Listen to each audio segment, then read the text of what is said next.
to you once again, my brothers, my sisters, in the name of the Most High.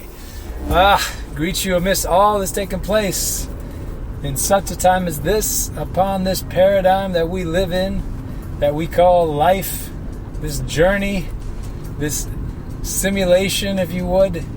Now I greet you in the middle of all of this. And how you doing? How goes it in your part of your experience upon and in this life? You know, this whole thing that we've been in, it's been quite a journey, quite an adventure. I think this last 18 months, we've seen things never thought we'd see. Recently, I saw a post. It was sent around among Christian circles, and this was back in Sri Lanka. And I'm not there right now.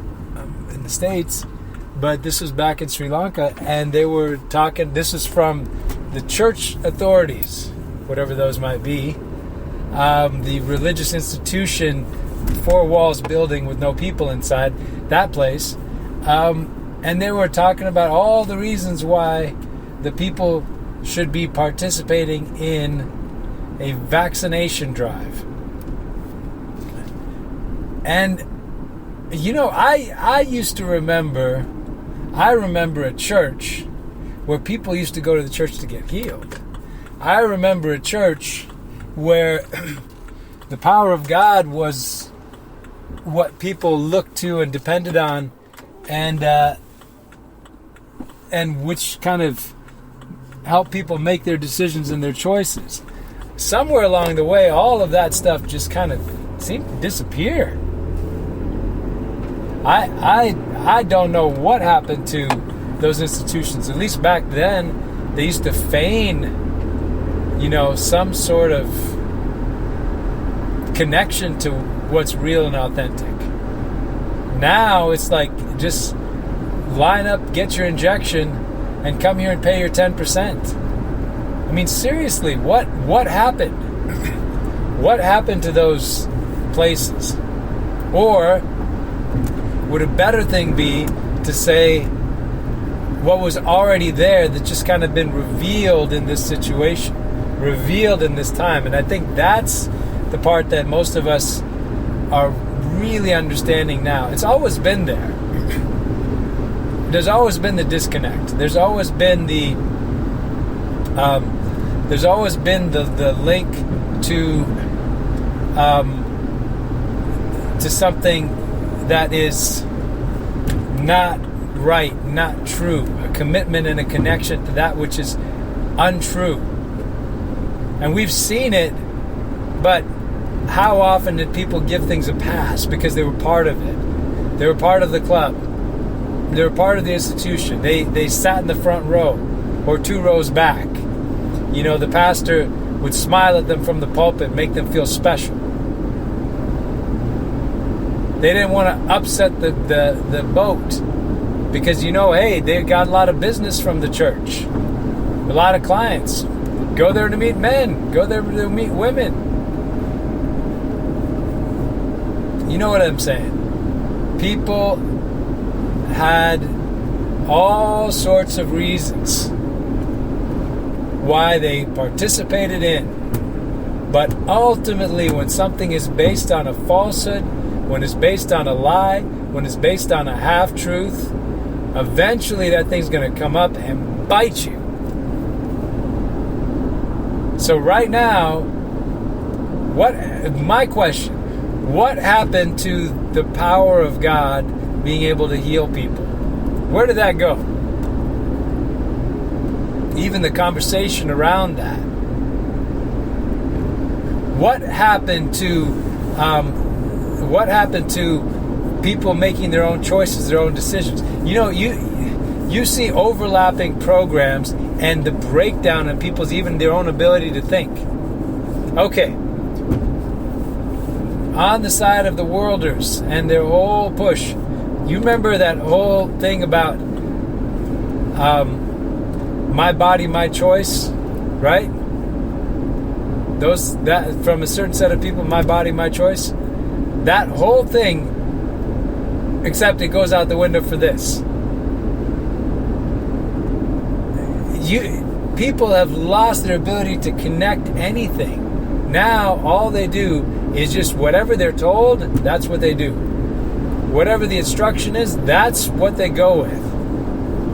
If you're told this person's bad, then they're bad. If you're told this person's good, then they're good. If this is what we do for the day, then okay, nobody's going to question it. And now, with programs breaking up, cognitive dissonance running rampant at a rate, people putting on masks. Okay, you put on a mask, it doesn't protect you. We all know this. This is old stuff. But people are still doing it. Compliance, forced, coercion. Anyway, so this is where we've been. How now do we go forward? Well, in a few places around the world, now here's what I see happening. The worlders are going for broke because they don't have a fallback. If this fails, a lot of them are going to go to the chopping block. And they know that. That's why they're going all out. That's why they're going all out. They are taking. They are bribing, coercing, forcing, intimidating, cutting you out of society. What do you got to do to take an injection for something that is completely survivable by 99.99% of the population, but you need to take this experimental shot? And if you don't, you can't participate in society, you can't go anywhere, you can't do anything, you can't travel, you can't work, we're going to make your life miserable, we're going to come after you, we're going to make you a social pariah, we're going to cut you down every chance that we get. What? I've already said it before, the mask has zero to do about infection, because wash your hands if you care about infection. Then what does the mask have to do with? The mask has to do with visual compliance for the ability to force a narrative and to go after people that are not accepting the narrative. That's the purpose of the mask. Because it's a way to have a quick read on the population. No mask? This one doesn't believe it. Wearing a mask? You're complying. Great. Believing it and wearing a mask? Okay, those are our guys. Do you understand? It has zero to do with infection and everything to do with understanding where people are at in their psychology so they know what more buttons to push.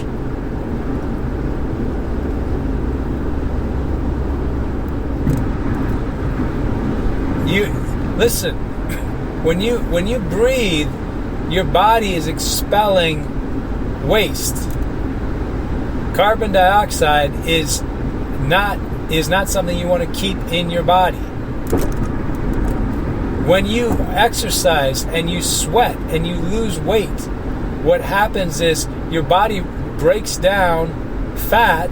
If you look at the molecular composition, it breaks it down into water and carbon dioxide. So you breathe out a lot of CO2, and you can actually track your fat loss based on how much CO2 you breathe out. So why would you want to keep that in and contain that? I mean, people don't want to, but they believe these guys, and they're forced to do it. Some places around the world at a gunpoint. This has been, you've been able to see a lot. But we have to go past all of that now. We have to move into proactive action. We have to. You pray, but when you pray, after you're done praying, what are you going to do? What is the action that you're going to take? Because in your action, you will see things change. We talk about faith. Well, what does faith reveal? In your actions, your faith is revealed. What you believe is revealed by what you do. If you believe something, you're going to do in accordance with what you believe. If you don't believe something, you're not going to do in accordance with what you do not believe. So, you will act in accordance with your belief. It's always the way. It's always been the way. It will always continue to be the way. So, for us, what action will you take in line with your belief? What action will you take in line with that which you know to be true? We're getting into a stage and into a place now where the actions that we take will determine how this whole thing pans out. And it's going to require everybody. This thing is not lost by a long shot. By a long shot. There's so much good ahead of us. So many positive things on the horizon for us. But we still have to walk through. I talked about on that last audio, I talked about critical mass. They've been pushing, because they've got a number that they've got to reach. Now, I don't know what that number is, but I know it's there. A number which they would determine as critical mass. If they can hit that number, then the people that are left over that have not been injected, and the people that are left over that might oppose them, there's not enough of them to make a difference. But if they cannot hit critical mass in time, then they're in trouble. And they know that. That's why they've been going at it at a rate. Because what they want to do is hit that critical mass. And they've got a clock on them. If they can't get it in time, they know they're in trouble. Because once the people wake up, the ones that are still out there, once they wake up, it's over. So we need to wake people up and show people. Show them what needs to be done. Reveal to them. Speak the truth, but take the actions that are necessary also. Understand some things about the law, the higher laws, and move in those conversations. There's some really good stuff that's out there where people are questioning all that's being put forward, because those are all being done on lower levels. Divine law, natural law, commonwealth law, municipal law, corporate law, company law, the rule of your own house. Those are all subject to what? To the higher laws. So you need to know what those are. And just laws are always formed in line with the higher laws. And you can always upend an unjust law by appealing to the higher ones. Because there's universal principles that apply. Universal laws that apply. So the law, we need to be connecting up with other people, other like-minded people. Build those networks. People that are close to you, and then people that share the same spirit. You may not be in the same place, but you share the same spirit. And you want to connect up with those people. Consider your resources, what you've got. Give yourself some staying power. If you need a little bit of time, have and work towards having that just a little bit of staying power. Food, water, clothing, shelter, medical are the basics. But give yourself a little bit of buffer if there's a bump in the road along the way. Things come up, so just plan, do what you can. But, that's just to give yourself some staying power. But staying power for what? Well, this is the time that we take action. This is the time that we engage. This is the time that we go on the offensive. We've been continually on the defense, continually just fielding the last shot, the last attack of the enemy. Okay, enough of that. Now is the time to go on the offensive. Now is the time to do what needs to be done.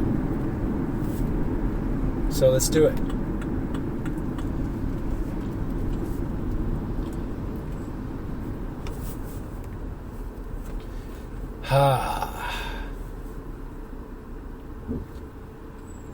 And we can pray. We can engage. Switch off their programming. Know enough so that you understand where people are coming from, but don't gorge on their junk, because you're not going to feel very good after you do. Keep your own counsel and go forward in what's true. Allow the Spirit within to instruct you, because you have what you need inside of you.